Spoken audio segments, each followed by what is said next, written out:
Thomas Soto. Le vrai faux d'info de la matinale avec Jean-Philippe Ballas. Bonjour Jean-Philippe. Bonjour Thomas. Ce matin, trop de profs ou pas? Avec Luc Châtel pour l'UMP, l'ancien ministre de l'Éducation, invité sur France 3. Les socialistes pensent qu'on peut apporter une réponse au système éducatif en recrutant davantage d'enseignants. Résultat, nous avons, au regard du nombre d'élèves, le nombre d'enseignants le plus élevé d'Europe. Nous avons, au regard du nombre d'élèves, le nombre d'enseignants le plus élevé d'Europe. C'est ce que dit Luc Châtel. Mais c'est vrai ou c'est faux, Jean-Philippe? Eh bien, je dis faux, Thomas. Nous n'arrivons pas à la même conclusion. Il faut dire qu'il y a beaucoup d'études sur le sujet. Nous avons retenu notamment celle de l'OCDE qui nous dit que la France présente l'un des taux d'encadrement le plus faible, tout niveau et tous établissements confondus.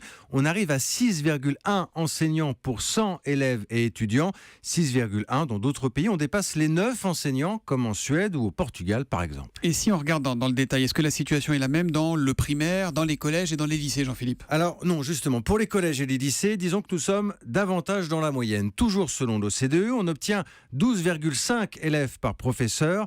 La moyenne est à 13,5. Mais c'est moins bien dans les classes élémentaires. 18,9 enfants par enseignant. Vous voyez, je mets bien les virgules.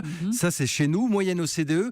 En dessous, 15,3. Attention Thomas, je ne parle pas ici du nombre d'enfants par classe, mais bien du taux d'encadrement. Et pourtant, certains maintiennent qu'il y a trop de profs et sortent d'autres résultats alors. Ouais, alors je parlais de différentes enquêtes. Il y a 1001 façons de comparer, d'interpréter. Luc Châtel aura sans doute d'autres graphiques. Mais j'ai aussi tenu une étude Eurostat qui va dans le même sens que celle de l'OCDE.